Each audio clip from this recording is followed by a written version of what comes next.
ಎಲ್ಲ ವೀಕ್ಷಕರಿಗೆ ಸ್ವಾಗತ ಸುಸ್ವಾಗತ. ಇವತ್ತಿನ ವಿಶೇಷ ಮಾಹಿತಿಯನ್ನು ತಿಳಿಯಲು ಫ್ರೆಂಡ್ಸ್, SSP ID ಹೇಗೆ ತಿಳಿಯೋದು ಇವತ್ತಿನ ವಿಡಿಯೋದಲ್ಲಿ ನೋಡ್ಕೊಂಡು ಬರೋಣ. ಜಸ್ಟ್ ಈಗ ಸ್ಕ್ರೀನ್ ಮೇಲೆ ಹೋಗೋಣ ನೋಡಿ. SSP ಅಂತ ಟೈಪ್ ಮಾಡಿ ಸರ್ಚ್ ಮಾಡಿದರೆ ಇಲ್ಲಿ ಫಸ್ಟ್ ಅಲ್ಲಿ ಬರ್ತಲ್ಲ ಅಫಿಷಿಯಲ್ ವೆಬ್ಸೈಟ್, ಅದರಲ್ಲಿ ಕ್ಲಿಕ್ ಮಾಡಿ. ಇಲ್ಲಿ ನೋಡಿ ಫ್ರೆಂಡ್ಸ್, ನೀವೀಗ ಆಲ್ರೆಡಿ ರಿಜಿಸ್ಟರ್ಡ್ ಇದ್ದೀರಾ, ಬಟ್ ನಿಮಗೆ SSP ID ಗೊತ್ತಾಗ್ತಿಲ್ಲ ಯಾವುದಂತ. ಅದನ್ನು ತಿಳಿಬೇಕಾದ್ರೆ ಇಲ್ಲಿ ಹೊಸ ಖಾತೆಯನ್ನು ಸೃಜಿಸಲು ಇಲ್ಲಿ ಕ್ಲಿಕ್ ಮಾಡಿ ಅಂತ ಇದೆಯಲ್ಲ, ಇಲ್ಲಿ ಕ್ಲಿಕ್ ಮಾಡಿ. ತದನಂತರ ನಿಮ್ಮ ಆಧಾರ್ ಇದೆಯೇ ಅಂತ ಕೇಳ್ತಾ ಇದೆ, ಹೌದು ಅಂತ ಕ್ಲಿಕ್ ಮಾಡಿ. ತದನಂತರ ನೀವು ಆ ಒಂದು ವಿದ್ಯಾರ್ಥಿಯ ಆಧಾರ್ ಸಂಖ್ಯೆಯನ್ನು ನಮೂದಿಸಿರಿ.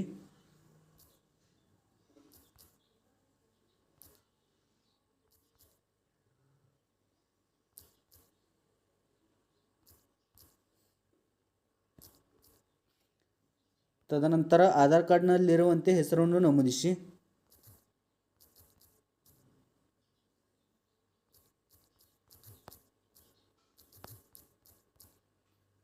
ಹಾಗೂ ಜೆಂಡರ್.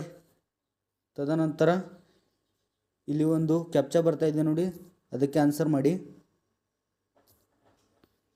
ತದನಂತರ ಇಲ್ಲಿ ಒಂದು ಟಿಕ್ ಮಾರ್ಕ್ ಇದೆ ನೋಡಿ, ಅದನ್ನು ಟಿಕ್ ಮಾಡಿ. ಹಾಗೂ ಜಸ್ಟ್ ಇಲ್ಲಿ ನೋಡಿ, ಈಗ ಮುಂದುವರಿಸಿ ಅಂತ ಕ್ಲಿಕ್ ಮಾಡಿದ್ರೆ ನಿಮಗೆ SSP ID ಓಪನ್ ಆಗುತ್ತೆ ನೋಡಿ. ಈಗ ನಿಮ್ಮ SSP ID ಬಂತು.